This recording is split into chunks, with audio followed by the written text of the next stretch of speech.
All right, Abzan Hero. So we played an Abzan Hero configuration once before where the Abzan Hero list was more just like Abzan good cards surrounding Hero of the Precinct One.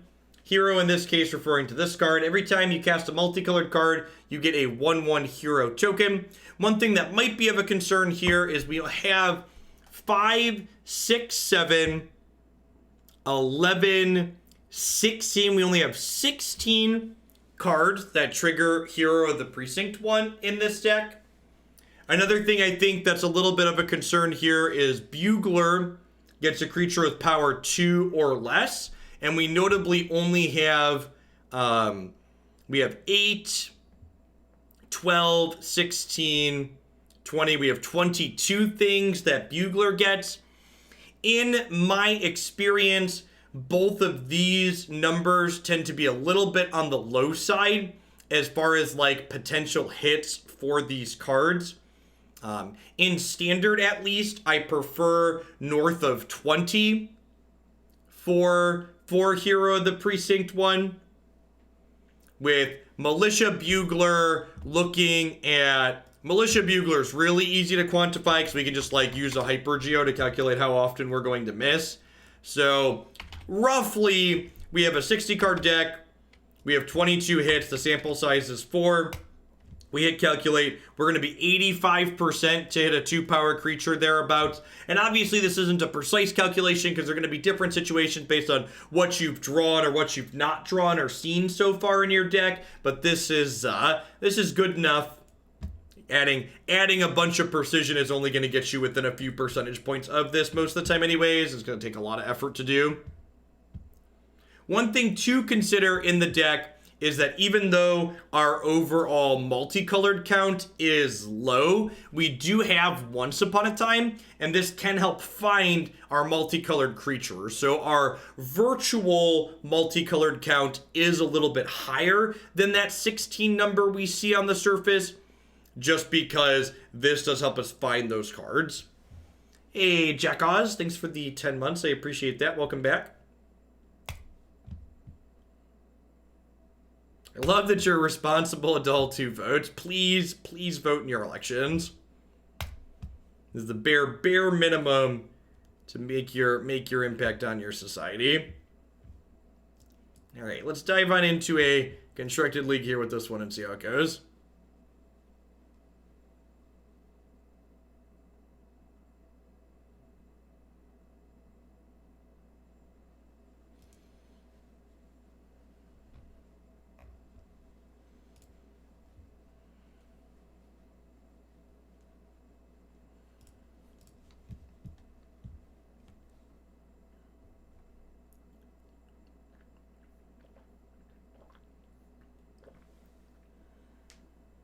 Deathrite Shaman could be decent in this list because of the interaction you have going on, and it triggers Hero. It triggers Hero and it finds with Militia Bugler.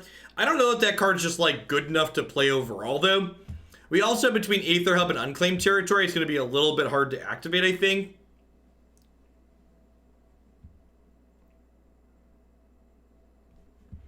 I think your virtual count is probably lower with Once because you send things to the bottom. Now, that's not how that works, Carl Reyes. Sending a card to the bottom of your deck with Once Upon a Time is very, very similar to just never drawing it. So from a functional standpoint, it doesn't matter. It helps you find the things that can hit more often. Virtual. Once Upon a Time doesn't give you less copies of the things it doesn't hit. It only gives you more copies of the things it does hit. Thanks for your 11 months, John. Is there a way to be able to vote on your phone in the future? In the current climate that we are currently experiencing in the United States, I would highly recommend people always make sure there is a paper trail for whomever they voted for, especially in the United States. There is a reason the current GOP majority leader in the Senate said that paper ballots were a partisan issue, because paper ballots make it more difficult for them to cheat.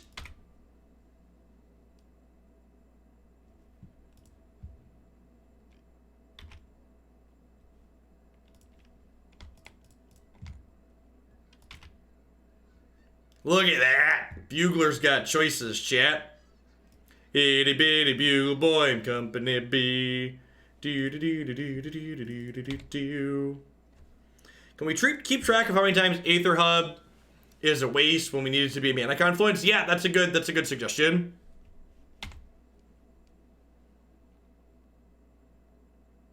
Yes, Moscow Mitch is in favor of digital.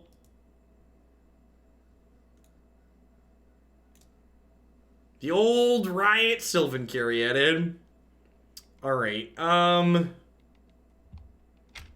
gonna YOLO this once upon a time for a green source. Perfect. If we missed there, this Rhythm of the Wild could have potentially messed us up next turn, but... Georgia had irregularities in their voting rules in 2016 and in 2018, then deleted them before an investigation could be done.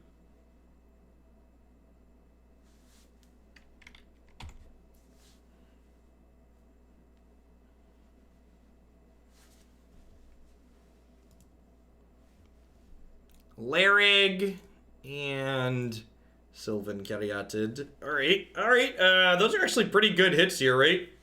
I get to go... I think I just go Hero into Cartel Aristocrat, and then next turn we can, like, Lieutenant and smash them.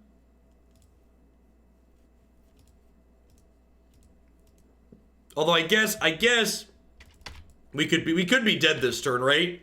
Like, they're gonna get to, Domri out the Raise Boar.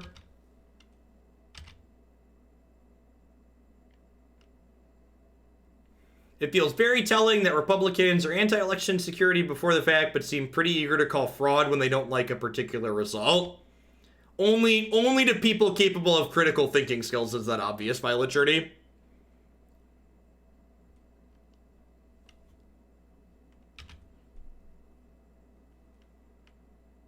Which is probably also why they tend to not want to fund education. Alright, what giant monster awaits in my future? We could be very dead here.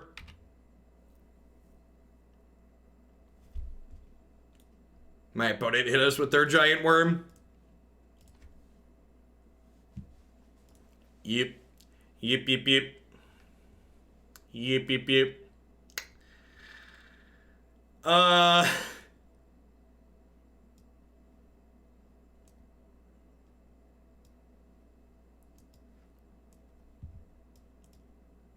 Do I have thoughts on Bloomberg entering the race? I think that clip that was going around of that guy yelling at him, "You egotistical billionaire asshole," at one of his rallies.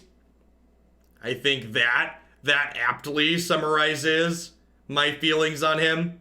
All of the millionaires, was that Howard Schultz, whoever, it applies to the new guy too. All of these people, all of these incredibly wealthy people who think they're doing something noble running for the presidency, if they really cared about getting policies done, instead of spending a bunch of money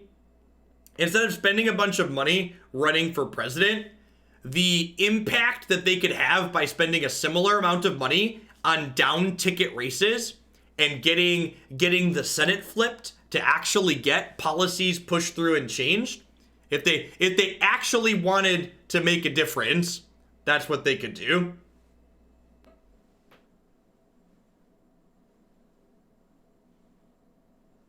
I think they're just people who have incredible amounts of money that they're just bored and they're just looking for something to do. I don't think I have any cards to bring in here.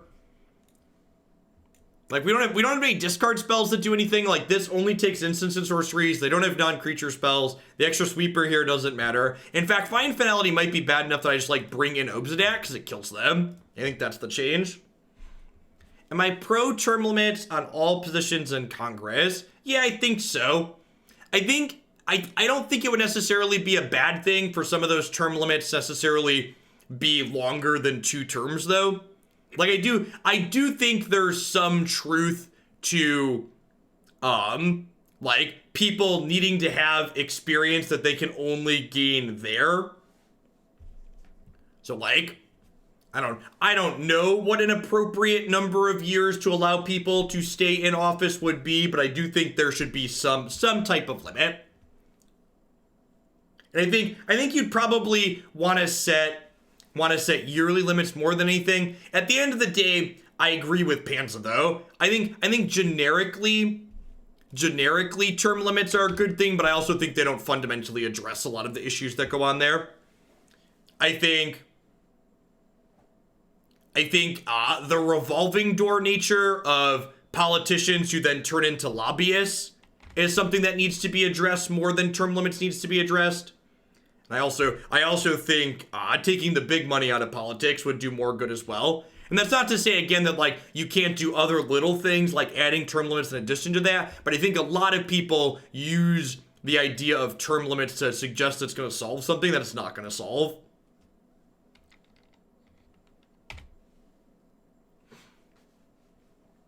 Glint-Sleeve Siphoner here. I think this card is actually one of the best energy payoffs in this format. It's a 2/1 with Menace that when it enters play or attacks, you get an energy. So this card basically draws an extra card every other turn, which is like super reasonable rate, I think, for the format.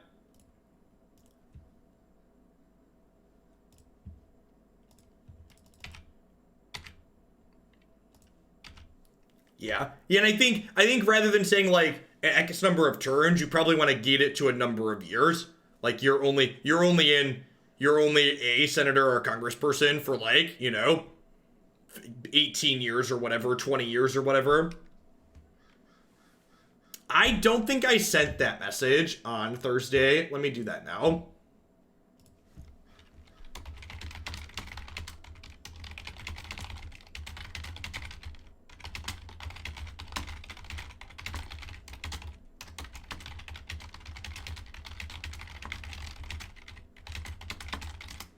All right, sent that message right now.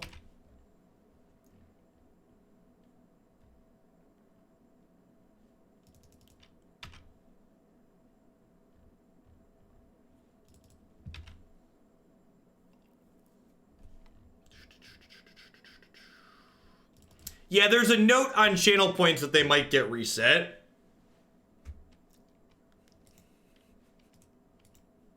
This thing stays in play, right? Yeah, we're super dead.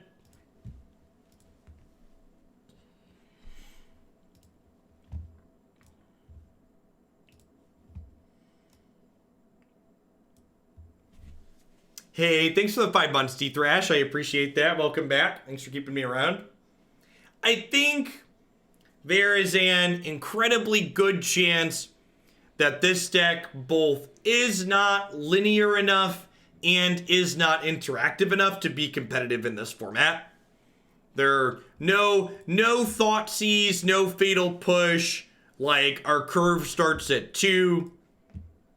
I think that description I just gave is probably pretty accurate. Our mana's also not great.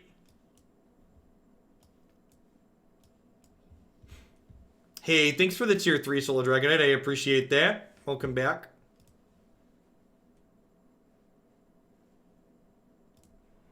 I don't even think that's strictly like a mid-range aggressive deck problem, so much as it's just like a medium deck building problem.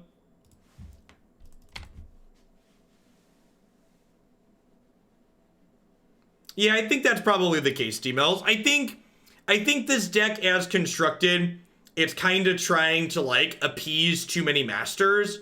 Like, it's trying to like make hero work. It's trying to like have enough bugler hits to also work. And like, in order to make those things possible, it's like giving up playing a lot of the cards that you expect to play to make these colors competitive.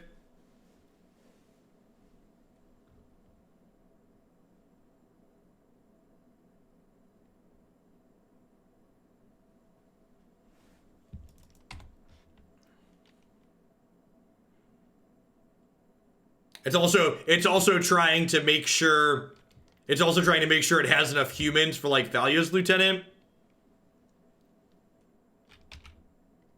Yeah, we actually had, yep. I mean, well, there's the lands I wanted to draw. And 2 spells I can't hit, so I played a 2/3 for 3. We played an Abzan hero deck previously, that you can find on the YouTube channel on my website. And that felt like an okay base. Speaking of the website, I spent a bunch of time over the weekend, in addition to putting together deck queue decks, also building decks on the website. So you can find a historic section on my website now. I added a Pioneer deck up there. I started fleshing out some more standard ideas. So number of sweet things up there. Cast a morph creature. So this goes face down as a 2/2. And then we can flip it up. Sorry, this has Mega Morph. It is in fact a Power Ranger.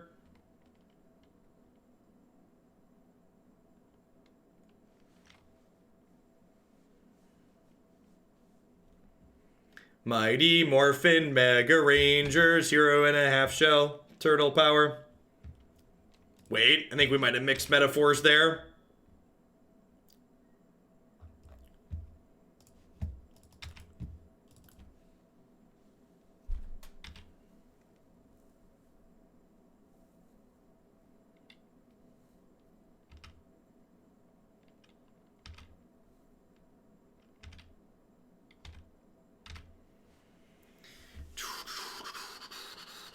New set will have an ability called Mini Morph.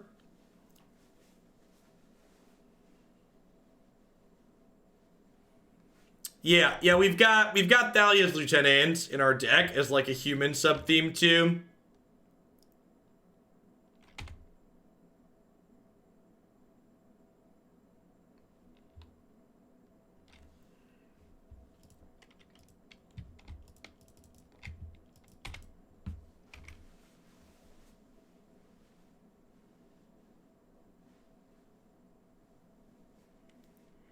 Yeah, I mean, this hand, the way this hand has kind of come together, it really kind of shows, like, some of our awkwardness, right? Like, we've got pieces of all 3 of our plans here, and none of them are functional together. Yeah, I guess Thalia's Lieutenant is kind of functional.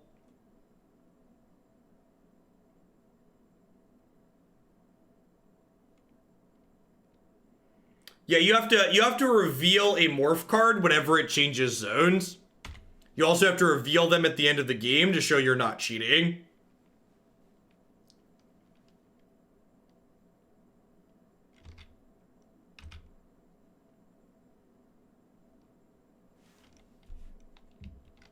In fact, speaking of peak paper magic things, there was a story of a player who got DQ'd from a Grand Prix for like quickly picking their stuff up at the end of every match because they were cheating.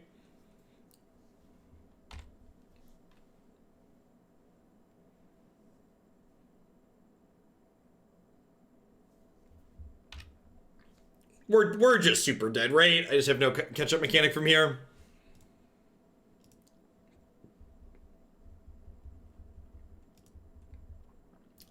I'm going to find out if shillings are going to get reset.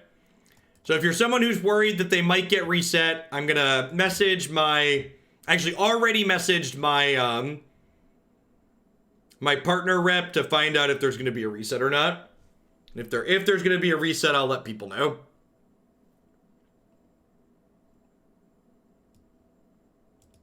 I think I'm just supposed to trim some of these 4-drops. Den Protector is pretty bad. I'm gonna trim Den Protector and a couple of these 4-drops. Getting a 4-drop spell colored feels real bad, especially if I'm bringing in some more. Burn your shillings on important stuff like this message so you don't lose value.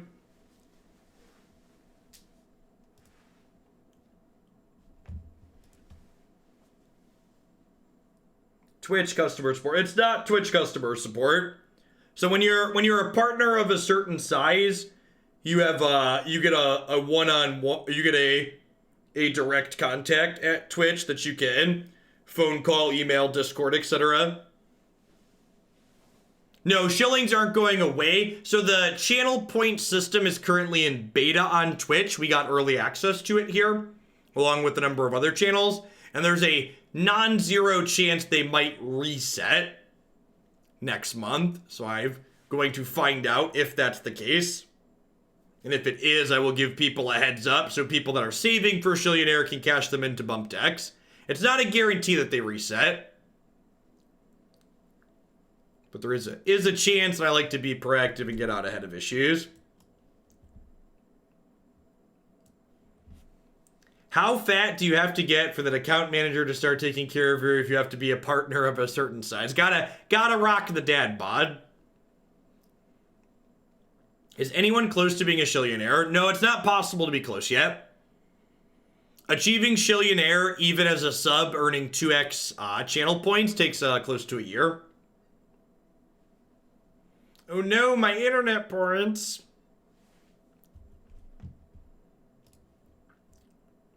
So Twitch has changed. I've been a partner for a little while on Twitch. My channel's been partnered for a little over 4 years.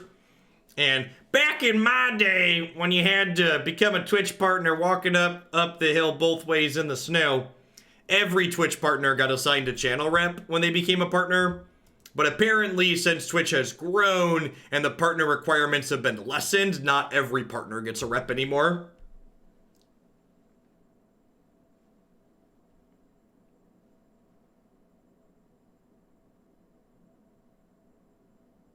Some streamers put into rewards at 1 billion points. That's just not possible.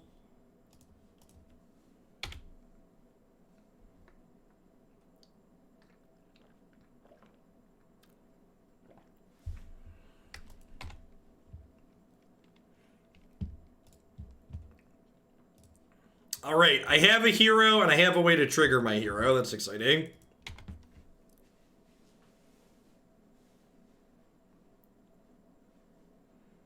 They lessened the requirements for partner. Yeah, once upon a time, you had to have, like, close to 4 digits worth of viewers to, like, qualify for partner.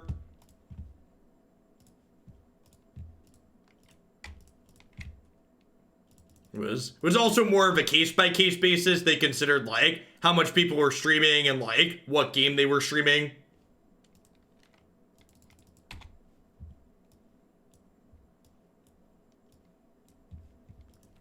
Like, the thresholds for, like, getting partner under Magic were, like, less than getting partner under actual popular games.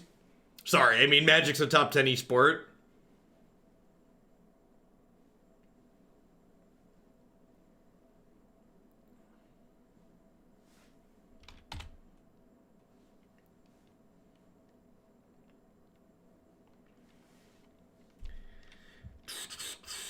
Alright. I'm going to play out one of these just because I want to use my mana this turn. But I'm going to hold the other one for after we play 2 heroes.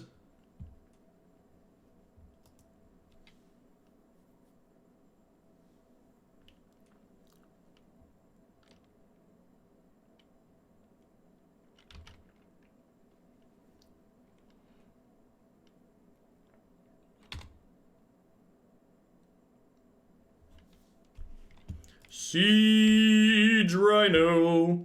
I feel like if we don't win this game, I might be done with this deck. Because, like, everything is kind of going exactly according to plan here.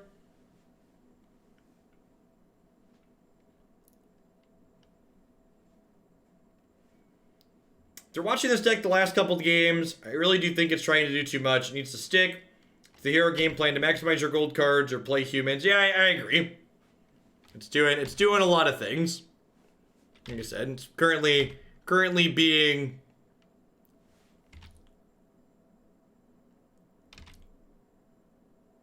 I mean, Deputy on Hero is not really the end of the world here, right? In fact, if we draw a land here, I might just Siege Rhino and hope to rip another land to Finality.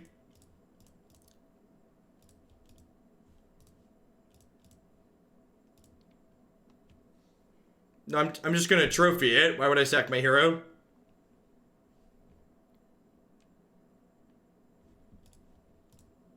That's just silly, chat. Why would I sack my hero?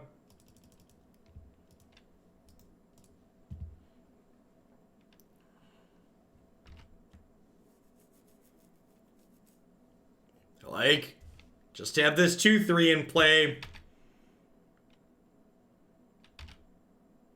I need a hero. Do do do do do do do do do do do do do do do do do do do do.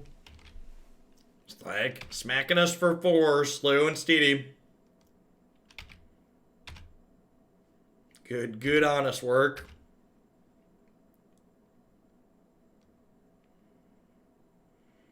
Do you have more creatures?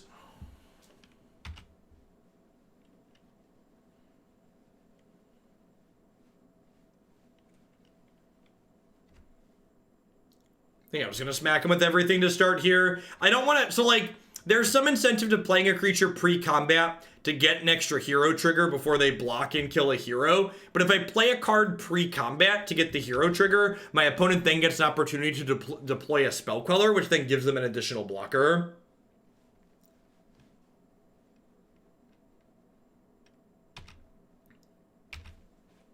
So I'd rather attack first to, like, so if they want to flash in a Spell Queller, they have to do it pre-combat.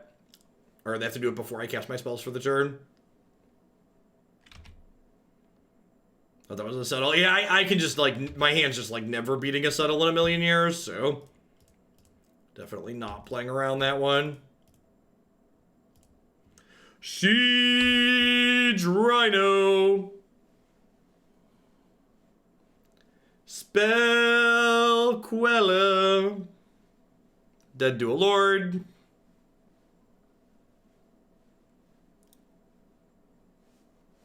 Yip, yip, yip. Yeah, I'm gonna be done with this one. This deck's just, like, pulling in too many different directions. It's not aggressive enough to get under people. It doesn't have enough interaction to play through the things that are going underneath it. It doesn't have enough gold cards to trigger hero consistently. It doesn't have enough 2 hits to hit with this consistently. The mana's really awkward with Aether Hub and Glint-Sleeve Siphoner as the only way to enable energy. So, I think I'm actually just going to go ahead and it's only 9:15. So I know we really very recently did an ad roll, but I'm going to hit one more again because I'm going to do another Pioneer deck rather than be done for the day. I've got goggles all loaded up here. Let's play some Pyromancer's goggles and see how this one goes. So I need to place an order with my sponsor to get some cards here for this, but we'll be back in a few with